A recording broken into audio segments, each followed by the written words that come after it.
5 USMLE study mistakes are killing your scores, and I want you to stop making them. Mistake number 1 is passive studying. Now, let me ask you this. Are you just reading the first aid and highlighting every page of the book, only to find out that by the very next day you remember almost nothing from what you have studied from the book? This is because what you are doing is called passive studying, and it's a one-way ticket, literally, to failing the USMLE. Instead, here's something you can do.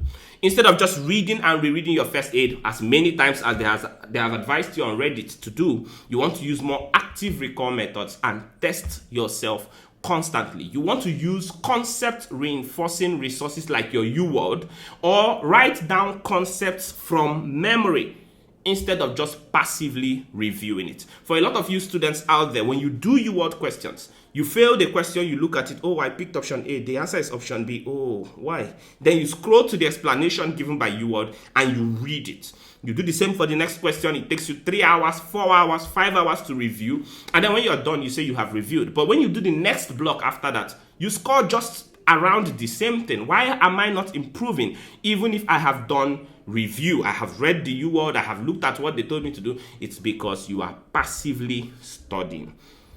You want to use more active methods. When you open a UWorld question that you got wrong, you have to ask yourself, why was the answer B and not A? Why did I miss this question? What did I miss in the vignette that could have made me realize why the answer is B? Before you go to the explanation that UWorld have given you to read it. And one of the things you could do is to use the blur method. It's unfortunate that our Q banks actually don't have a way that you can hide the answers and try to answer the question once again. But even then, you want to try to force yourself to recall the information before you go check the answers, the explanation to the answers. Now, I'm going to give you a very quick example. If I asked you, for example, how do you treat Chagas disease?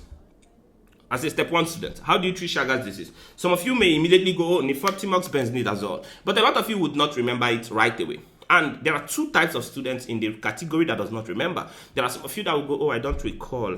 How do you treat Chagas disease? How do you treat Chagas disease? Oh, I don't know. Let's Google it. And then you Google it. Poor idea. If I ask you again tomorrow, next tomorrow, you probably not remember it. There's another student that goes, I don't remember it, and stays there, tasks his brain to try to produce the answer. At least for good 1 minute, 2 minutes, it feels like, why am I wasting my time? Why can't I just look it up, learn it, and move on? If you are not struggling a little bit to remember, you are not learning. So stop passively studying. Mistake number 2 is memorizing without understanding. Have you ever tried memorizing like an entire biochemistry pathway without actually understanding what's going on in the pathway? Terrible idea. The USMLE is not a test of pure memorization. Who has a brain of glue that can just put facts in their brain? It's a test of application. It's a test of understanding the information and using the information you understand to interpret vignettes correctly and pick correct answers. Here's what you should be doing. Instead of brute force memorization, you want to always ask why. When you ask why, you learn the mechanism of diseases. When you ask why, you open a world into your understanding of pathophysiology. If you've never asked why, you're just reading that this is this and this is this and this is that and that is that. That's what you do. You just read and you absorb all this information, but you've never seen and established the link between these information, between the concepts. Why is this the way it is? Why do we call this that? When I was doing the last time, I had said the reason we call the pyramidal tract, the corticospinal tract, pyramidal tract, is because as it goes past the pons on the anterior surface of the medulla, it forms this shape like a pyramid. So when I say, oh, the corticospinal tract is also called the pyramidal tract, it's not a fact that you memorize. It's something you know why it happens, right? It became pyramidal tract because it organized itself in that shape. You understand why things are the way they are. You want to use conceptual learning tools. Your video resources, if you have a video resource where a teacher took the time to break down some of these concepts, that will be much more easier to remember than memorizing a bunch of facts here and there, either through flashcards or whatever you do. A good video resource, a good breakdown resource is going to be very helpful. One other thing you can do is to teach the concept out loud. Remember, if you can't explain it, you don't really know it. But if you can explain it, it means that you know it, and in fact, every time you explain something, you reinforce your knowledge of that concept. If you can explain it to a friend, great. If you have a coach, even better. You explain it to your coach is going to find weaknesses in your explanation, weaknesses in your thought process. You're going to fix those weaknesses, and you'll be able to move on quickly.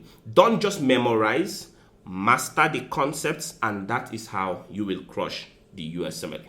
Let's go. Mistake number 3 is doing too many resources.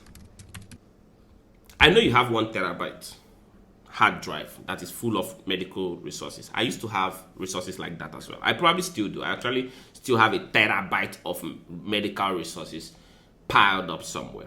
And most of us did in med school. So I get it. There are a ton of resources out there. Your UWorld, your First Aid, your Sketchy, Patoma, Anki, Mailman, Bots and Beyond. Name them. There are Kaplan. There are lots and lots of resources out there. But here's the truth. More resources do not equal a better score. Here's a way to actually avoid this problem. You want to pick a core set of resources and stick to them. 2, 3 resources, 3 at most, and stick to them, and those resources will carry you through all the way from the start of your preparation to the end of your preparation. Instead of using multiple Q banks, I have seen students that do half of UWorld and half of Ambos and half of RX and half of this. You use this Q bank and then somebody tells you, oh, I used RX, and then you decide to get the other one, and then somebody tells you, oh, mine was Ambos, Ambos was perfect, and then you start using Ambos, and you keep hopping between these resources. Half finishing multiple Q banks is not going to help you. Instead, you want to stick to 1 Q bank, and if you can get through it, get through it. By the time you're done, you will be ready for your exam. Quality over quantity. It is much better that we do deep learning than that we keep doing surface level exposures to multiple resources. Always bear that in mind. The other thing you want to do is to pick your resources wisely. At the beginning of med school, if you're at the beginning of med school, I'm guessing that you are at the point where you're preparing for the USMLE already. At the beginning of your preparation, you want to pick your resources wisely. Because there are a lot of resources, and many people have used multiple of these resources and somehow passed. So realize that, look, I'm going to pick a few resources, I'm going to finish them, I'm going to know whatever is in them, and I'm going to do well on the exam, period. So you pick your resources wisely, and you stick to them and not jump from one resource to another. Mistake number 4 is ignoring your weaknesses. Be honest with me. Are you skipping the topics you hate? Maybe biochemistry or neuro. How about epi, biostatistics? You leave it for last, right? I know you left it for last. I know. You are avoiding your weaknesses. But if you are avoiding your weaknesses, you are really actually only setting yourself up for disaster on the exam day. Here's what you should be doing though. You want to identify your weaknesses using MBME self-assessments and some of your UWorld analytics.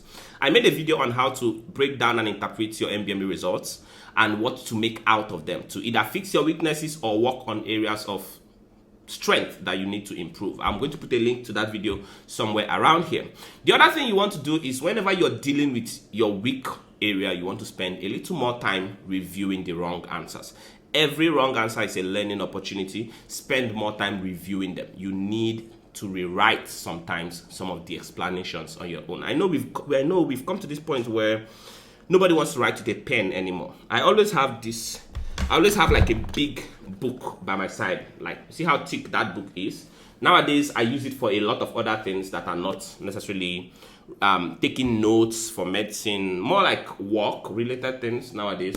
But I used to have a book like this one where I would write down, not because I couldn't just type my notes or I couldn't just, do something else, make flashcards. There is a component of memory and understanding, remember, that is associated with writing. So sometimes you may need to rewrite those explanations in your own words. This way you are sure that you fully and truly understand them. The other thing you want to do is to use targeted learning. At any point in your study, especially when you are towards the tail end, when you find that you have difficulty with a subject, especially if it's one that is not getting fixed any quickly, you are trying and trying, you keep failing questions, sometimes failing the same questions, maybe it's time for you to kind of review that resource again, not just do questions over and over now. Maybe review the resource. Maybe this is the one place where I would say you should probably do some flashcards on that topic. Try to get some grounding on that topic as well. Remember, your score on the exam ultimately is determined by your weakest subjects. If you have an Achilles heel that happens to be heavy on the day of the exam, you will probably be in trouble. So stop avoiding them and let us fix them instead. All right. Mistake number 5 is not simulating exam conditions. A lot of students study in comfort mode. You answer questions with no time pressure whatsoever. You look up answers in the middle of questions, those of you that do it in tutor mode especially. But the USMLE is a 7-hour long endurance test. If you don't prepare like it, if you don't train yourself for that, you probably won't survive it. Now a lot of students say, oh, I study for 20 minutes and then I take a break. Let's be serious. You're not going to be taking a break every 20 minutes. You don't want to go 2 hours into your exam and you're already wasted, you're frustrated. This is why a lot of students you see online, for example, tell you, my God, it's so difficult. These are students that are used to studying for 5 minutes and then taking a 10-minute walk and then studying for another 3 minutes and taking a 15-minute walk. If you study like that, you will not survive. Sometimes you may be good enough, you may have enough information to pass the exam, but you can't hold up. You don't have the stamina for the exam. They call it Pomodoro technique. You study for 10 minutes, you go and drink water for 2 minutes. Stop it. Instead, this is what you should be doing. You want to take full-length timed practice exams. Full-length timed practice exams that will help you build stamina. When you do UWorld questions, do them in blocks of 40 questions. The goal is that you will build stamina. And secondly, you want to do them under timed condition.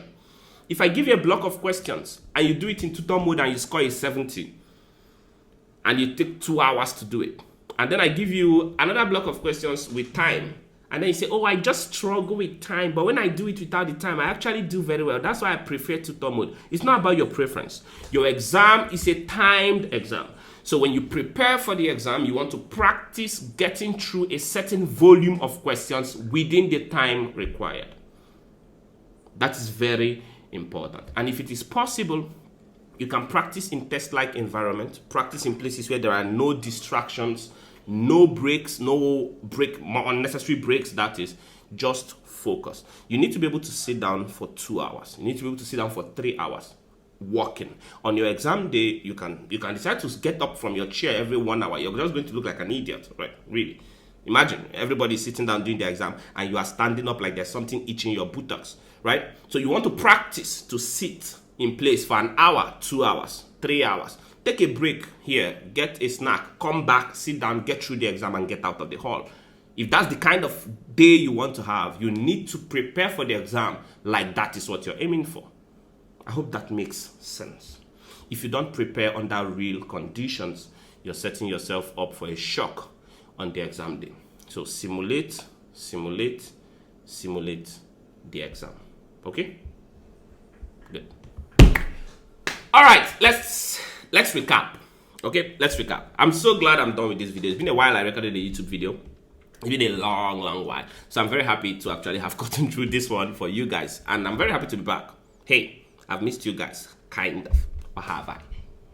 If you're new to the channel, remember to hit the like button, remember to subscribe. I would like to see you once again. Now, like we were saying, here are 5 deadly USMLE mistakes you need to stop making.